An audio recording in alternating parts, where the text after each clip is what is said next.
आइए आज के इस वीडियो में हम इतिहास के कुछ प्रश्नों को देखेंगे। इन प्रश्नों को देखने से पहले इतिहास क्या होता है, हमें यह पढ़ना क्यों जरूरी है, थोड़ा इसके बारे में भी जान लेते हैं। जब कभी हमें बुजुर्ग व्यक्ति के पास बैठने का मौका मिलता है तो वे अक्सर कहा करते हैं कि उनसे अक्सर सुनने को मिलता है कि हमारे पास जो पहले के ज़माने में इतनी सुविधाएं नहीं थी, इतनी रेलगाड़ियाँ नहीं थी, इतनी जहाज़ें नहीं थी, इतनी प्रकार के जो आज उपकरण देख रहे हो, बल्ब देख रहे हो, ये तो सब नहीं था। पढ़ने के लिए इतना पुस्तक नहीं था, इतना अखबार की सुविधाएं नहीं थी, इतने इंटरनेट की सुविधाएं नहीं थी। तो इसका मतलब क्या, वह व्यक्ति किस बात को बता रहा है? अपनी पुरानी बातों को बता रहा है। ठीक उसी तरह इतिहास भी है। इतिहास हमें पुरानी बातों को अध्ययन कराता है। जब कभी आपसे कोई प्रश्न कर दे कि इतिहास क्या होता है, तो आप उनसे बताइएगा। जब कोई व्यक्ति अपनी पुरानी बातों को याद करता है या उसका अध्ययन करता है, वही उसका इतिहास कहलाता है। और कभी कभी दूसरे व्यक्ति के पास जब बैठते हैं, लड़का सबके पास, तो बोलते हैं कि इस लड़का के पास मत बैठो, वो कुछ सिखाया हुआ है, वो खाएगा नहीं, सिर्फ अपने इतिहास को बताएगा, हमने ये किया, हमने वो किया पिछले समय में। इसका इतिहास का मतलब समझे क्या हुआ? चलिए, इतिहास पढ़ना क्यों जरूरी है। मान लीजिए आपका पिताजी एक किसान है, तो वो खेती किया करते हैं। तो शुरुआती समय में उन्होंने खेत में खाद का ज़्यादा प्रयोग कर दिया, जिसके कारण से आपके पिताजी का अच्छा फसल उपज नहीं हो पाया। तो क्या आपके पिताजी फिर वही गलती दोबारा करेंगे? जो आप जो नए साल में जो खेती करेंगे, तो फिर आपके पिताजी पोटेशियम या यूरिया का ज़्यादा प्रयोग कर देंगे खाद का? ऐसा तो नहीं करेंगे।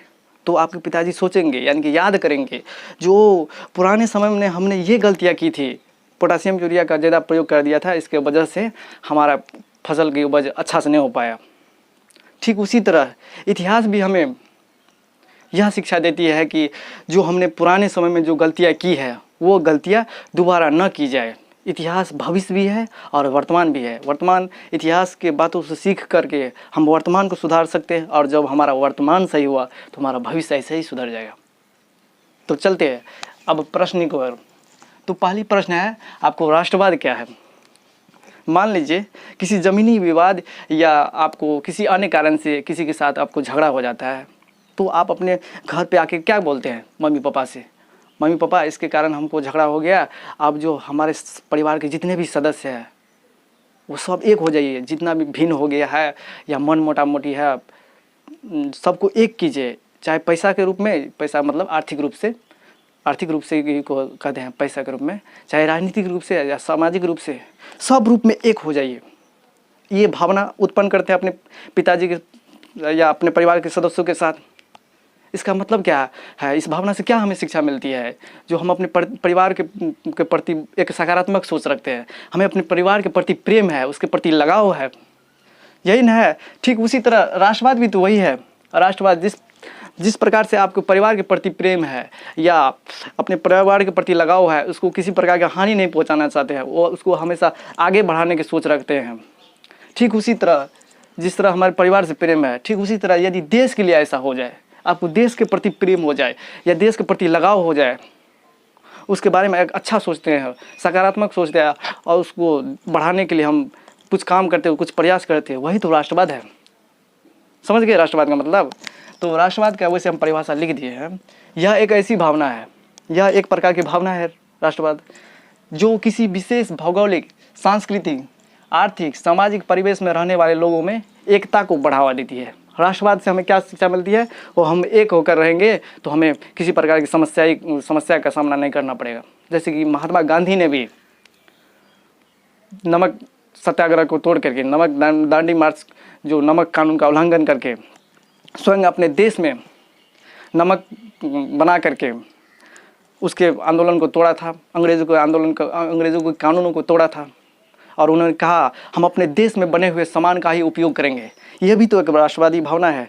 जैसे कि अभी पाकिस्तान और चाइना में कभी कभी झगड़ा होते रहता है, तो उस समय क्या करते हैं हम लोग? सब लोग एक हो जाते हैं, सब लोग एक होकर के उसका विरोध करते हैं। यही तो है एकजुटता।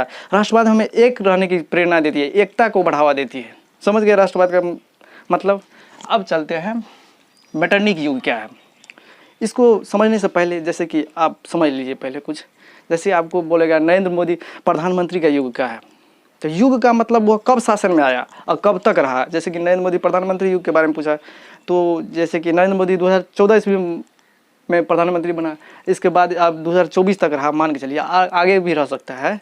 तो 2014 में रहा, इसके बाद 2024 तक रहेगा। इसके बीच के समय को नरेंद्र मोदी प्रधानमंत्री युग कहेंगे। ठीक उसी तरह मेटरनिक युग के बारे में पूछ रहा है ना, तो समझेंगे मेटरनिक युग मेटरनिक कब शासन में आया। तो मेटरनिक 1815 में शासन में आया। इसके बाद कब तक रहा, तो 1848 ईस्वी तक। इसी के बीच के समय को मेटरनिक युग कहेंगे। वैसे लिख दिए हैं, नेपोलियन की वाटरलू पराजय के बाद मेटरनिक यूरोपीय राजनीति में इतनी प्रमुख भूमिका निभाई कि 1815 से 1848 ईस्वी तक के यूरोपीय इतिहास का समय मेटरनिक युग के नाम से प्रसिद्ध है। आप समझिए वाटरलू पराजय का मतलब क्या हुआ। नेपोलियन ने अपनी अंतिम लड़ाई फ्रांस से की तरफ से लड़ी, और दूसरी तरफ था फ्रांस अकेले था, और दूसरी तरफ था प्रासा, रूस, ऑस्ट्रिया, ये सब सारे देश एक थे, जिसमें नेपोलियन की हार हुई।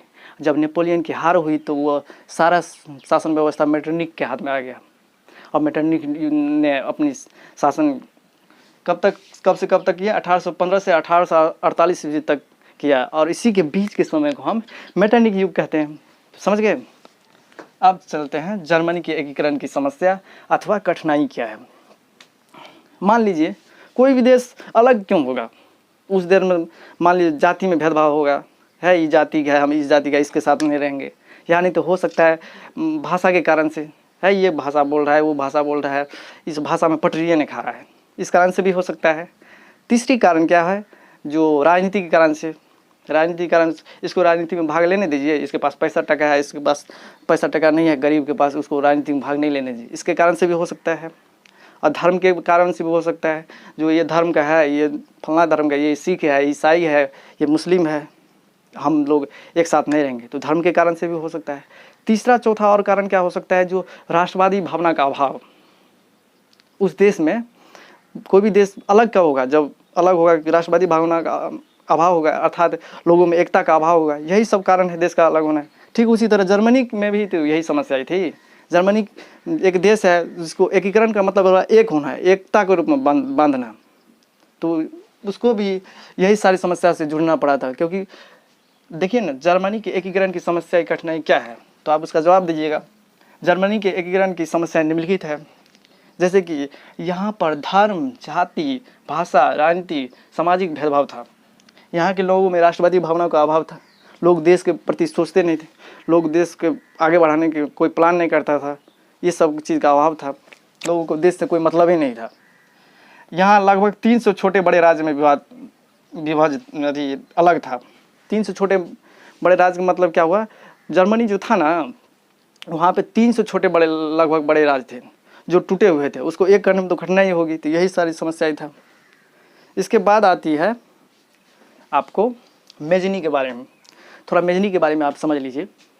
मेजनी कौन था, आपसे पूछ देगा आप कौन है, तो मान लीजिए आप विद्यार्थी हैं, तो आप बोलिएगा मैं एक विद्यार्थी हूँ, मुझे ये पढ़ना अच्छा लगता है और मैं आगे ये करना चाहता हूँ। तो मेजनी के बारे में पूछ रहा है, जो मेजनी कौन था, तो मेजनी एक साहित्यकार था।